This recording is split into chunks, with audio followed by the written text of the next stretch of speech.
మాట పృథివి దాటు అంటారు తెలిసిందే.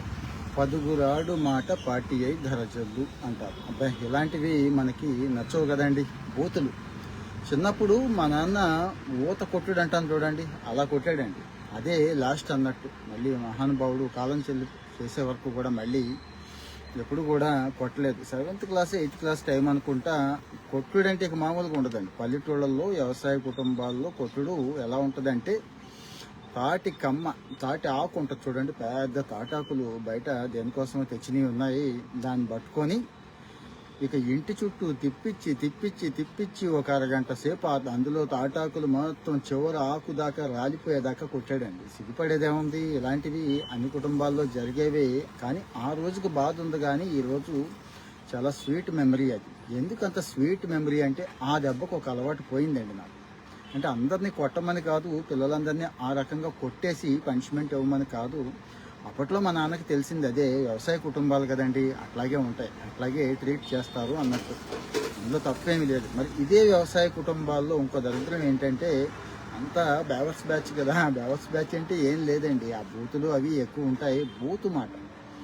బూతు మాటలు ఎక్కువ వాడేసేవాళ్ళం. మీకు తెలుసు కదా, మకారాలు ఉలకారాలు అబ్బో చాలా ఉంటాయి. మర్చిపోయానులేండి. దరిద్రం ఏంటంటే అదే అది గుర్తు లేకపోవడం. ఆ రోజు మాట్లాడడం దరిద్రం, ఈరోజు గుర్తు లేకపోవడం అదృష్టం.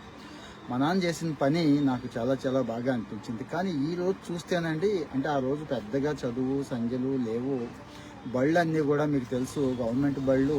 అందరం కూడా అలాగే మాట్లాడుకునేవాళ్ళం. ఈరోజు చాలా సభ్యత, చాలా సంస్కారం, చాలా మీడియా, చాలా టెక్నాలజీ, చాలా ఇంగ్లీష్ మీడియం, మంచి మంచి చదువులు అన్నీ వచ్చినాయి. కానీ పిల్లల్లో కూడా, నేను పెద్దవాళ్ళ గురించి మాట్లాడట్లేదు, పెద్దవాళ్ళు అంటే సరే పాతరం అనుకుందాం. పిల్లల్లో ఏది, మీ పిల్లల్లో, మీ ఇంటర్ చదివే పిల్లలు, 10th చదివే పిల్లలు, మీ ఇంజనీరింగ్ చదివే పిల్లలు, లేకపోతే కాస్త చదువు అయిపోయి ఉద్యోగం చేస్తున్న తరం 30 ఏళ్ల లోపాల గురించి నేను చెప్తున్నాను. నేను 40+ కాబట్టి కొంత మరి జనరేషన్ గ్యాప్ ఉంది కదా. బూతులండి ఎంత విచ్చలవిడిగా అంటే అంత విచ్చలవిడిగా మాట్లాడుతున్నారు కదా. ఎక్కడి నుంచి వచ్చినాయి అంటే ఎంజాయ్ చేస్తున్నారండి. ఈ బూతుల్ని బాగా బాగా బాగా ఎంజాయ్ చేయడం అలవాటైపోయి ఎంకరేజ్ చేసి, సినిమా ఫీల్డ్లోనే కొంతవరకు బూతులు ఉండేవి. ఇప్పుడు దాన్ని మించి దాని అమ్మమ్మలాగా తయారైందండి. అమ్మమ్మ అంటాను చూడండి. ఏది, సోషల్ మీడియాలో ఎంత అంటే అంత బూతులండి. అంటే ఆ పదానికి సమానమైన ఇంకో పదాలని క్రియేట్ చేయడం. ఏదో సామాన్లు గేమాన్లు అని అంటున్నాం, కానీ అది ఒక రకంగా చాలా చిన్నది, చాలా తక్కువ అండి. కామెంట్లో ఇక్కడ దయచేసి మీ ఒపీనియన్ చెప్పండి. మీ కామెంట్ చాలా వాల్యుబుల్. మీ కామెంట్ కోసం నేను చూస్తున్నాను, చదువుతాను. మన వాళ్ళు కూడా చాలామంది చదువుతారు, అందుకే కామెంట్ చేయండి అంటున్నాను. చూసి సైలెంట్గా ఉండద్దు.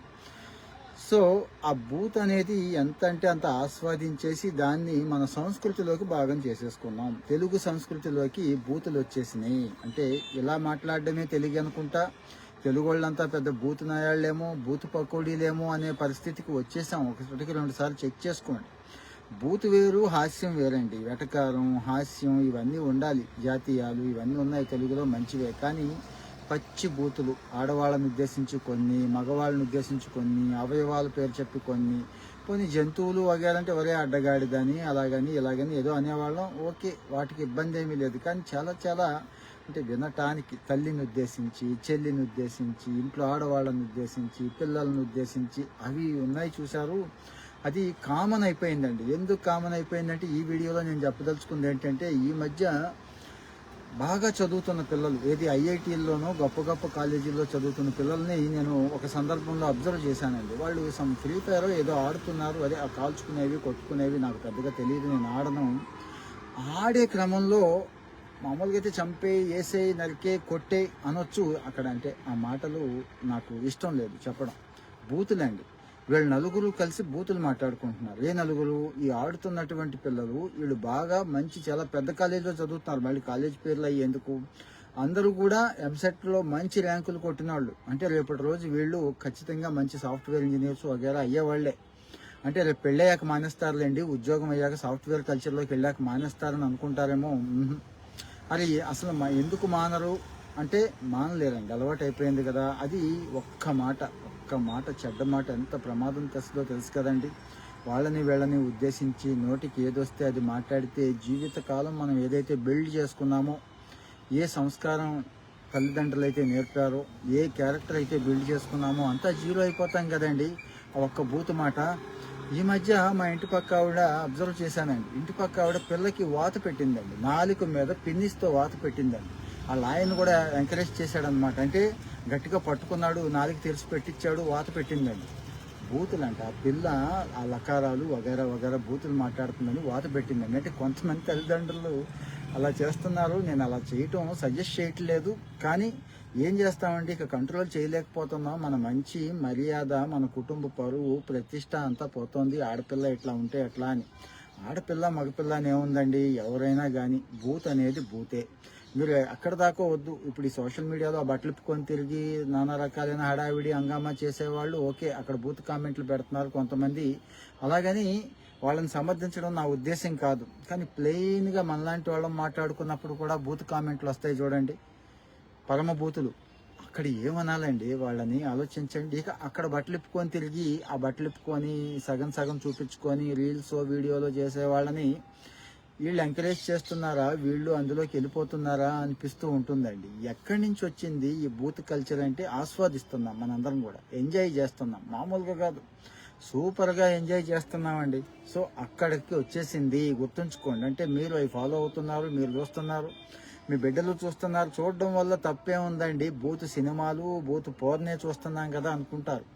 ఓకే, సినిమాలు చూస్తున్నారు, పోర్న్ చూస్తున్నారు, అది మీ మైండ్తో ఆగిపోతుంది. మాట, ఆ బూతు మాట అనేది రాకూడని సందర్భంలో ఒక మాట వస్తే, పెద్దవాళ్ళ దగ్గర వస్తే, కొన్ని సందర్భాల్లో ఆ మాట వచ్చేస్తే, 10 మంది ఉన్నప్పుడు, మంచి కార్యక్రమం ఉన్నప్పుడు, గౌరవప్రదమైన వ్యక్తులు ఉన్నప్పుడు వస్తే మన పరిస్థితి ఏంటండి?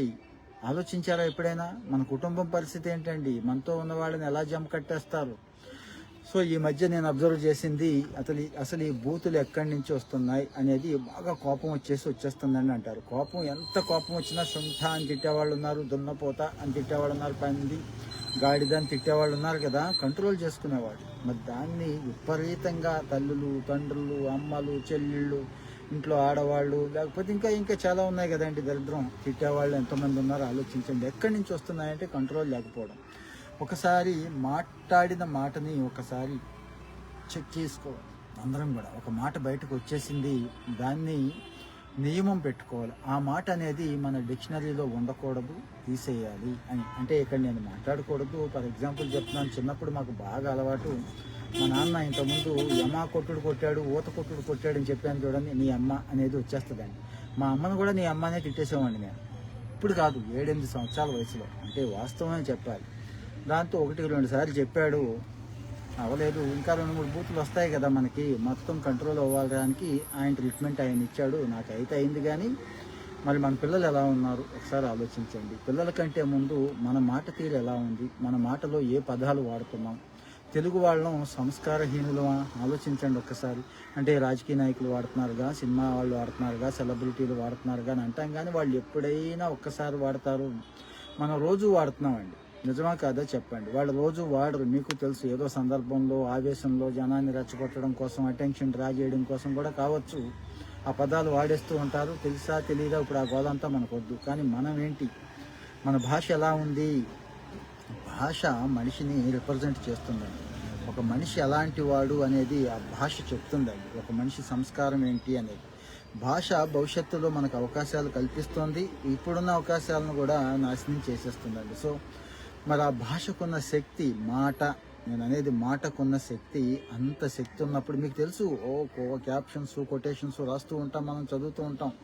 మాట ఎంత గొప్పది, మాట ఎంత విలువైంది అనేది. మరి అదే బూతు మాట అవతల వాళ్ళని ఎంత హర్ట్ చేస్తుంది. నేను ఒక్కటి చెప్తానండి, మీరు ఒక బూతు మాట మీ నోటంటే వచ్చినప్పుడు సేమ్ అవతల వాడితో అనిపించుకోండి ఒక్కసారి.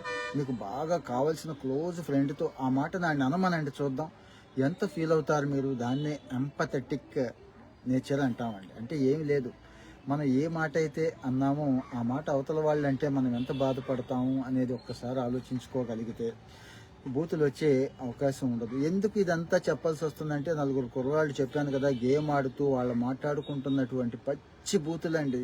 వాళ్ళకి అసలు తెలియట్లేదు, స్పృహ లేదు. అరే తల్లి గురించి, చెల్లి గురించి, క్యారెక్టర్ల గురించి అన్ని బూతులు వచ్చేస్తున్నాయి. ఇవన్నీ తెలుగు భాషలో లేవు. దరిద్రం ఏంటంటే ఇంగ్లీష్ మీడియం చదవటం వల్ల వీళ్ళకి తెలుగు తెలియట్లేదండి. అంటే అదే తెలుగు అనుకుంటున్నారు, అది కూడా తెలుగు భాషలో భాగం అనుకుంటున్నారు. ఇవి ఆ బూతుల్ని అవే మాట్లాడేసుకుంటున్నారు. నాకు చాలా బాధ అనిపించింది. 18-19 ఏళ్ల కుర్రాళ్ళు అలా ఉంటే అంటే జనరేషన్ అలాగే ఉందా, భయం వేసిందండి. అందుకే ఒక్కసారి మీరు కూడా మీ ఇంట్లో చెక్ చేసుకోండి. అలాంటి మాటలు వస్తే ఒక ఆవిడ కాల్చి పెట్టినట్టుగా పెన్నీస్ కాల్చి పెట్టండి అని నేను అంటలేదు. అలా వాళ్ళు తిట్టిన వాళ్ళ వీడియోస్ మళ్ళీ ఛానల్స్ ఫోన్లో రిపీటెడ్గా చూపిస్తున్నారు. దానివల్ల పిల్లలు నేర్చుకుంటున్నారు అంటున్నారు సత్య గారు. నిజమేనండి. మరి ఆ ఛానల్స్ అవి వాళ్ళు చూపిస్తూనే ఉంటారు. వాళ్ళకి మరి అది కావాలి కదా, హైప్. మనం చూడకూడదు. సో మరి మన ఇంట్లో పిల్లలు ఎలా ఉన్నారు, మన పిల్లలు ఏం మాట్లాడుతున్నారు, ఎలా ఉన్నారు, 1-2 సార్లు చెక్ చేసుకోండి. లేకపోతే ఈ పిల్లలు ఎంత గొప్పగా ఉన్నా రేపు ఐఐటీలు కొట్టి ఇంజనీరింగ్లు చేసేసి లక్షలు సంపాదిస్తున్నా క్యారెక్టర్ పోతుందండి. అంటే విలువ పోతుంది. వాడి విలువేనా పోతుందంటే పెంపకం అలా తయారైంది, అలా తగలడిందని చెప్పి మనల్ని తిడతారు. సో మరి మన విలువ కూడా పోతుంది. కాబట్టి ఒకసారి చెక్ చేసుకోండి. కామెంట్ చాలా ఇంపార్టెంట్. ఏం సిగ్గుపడక్కర్లేదు. మీ పిల్లలు ఎలా ఉన్నారు, మీరు ఎలా ఉన్నారు, మీ నోటంట రాకూడని మాటలు ఏం వస్తున్నాయి దయచేసి పెట్టేయండి. ఒప్పుకున్నట్టు ఉంటుంది. గాంధీ గారి ప్రిన్సిపల్ అది. ఏదైతే తప్పు చేసామో దాన్ని ఒప్పేసుకుందాం, దెబ్బకు పోతుంది అంటాడు. తల్లి దగ్గర ఒప్పేసుకునేవాడండి. సో మీరు కూడా మీకు బాగా కావాల్సిన వాడి దగ్గర ఒప్పేసుకోండి. లేకపోతే ఇక్కడ కామెంట్లోకి వచ్చి ఈ బూతు మాట నేను వాడేస్తున్నాను జనరల్గా తెలియక, మామూలుగా నోటంటే టక్ మన వచ్చేస్తుంది, ఇవి మానేద్దాం అనుకుంటున్నాను అనే ఒక తీర్మానం చేసుకోండి. ఇక్కడ కామెంట్ పెట్టేసి చేసుకోండి. మీకు ఉపయోగపడుతుందంటాను. అలాగే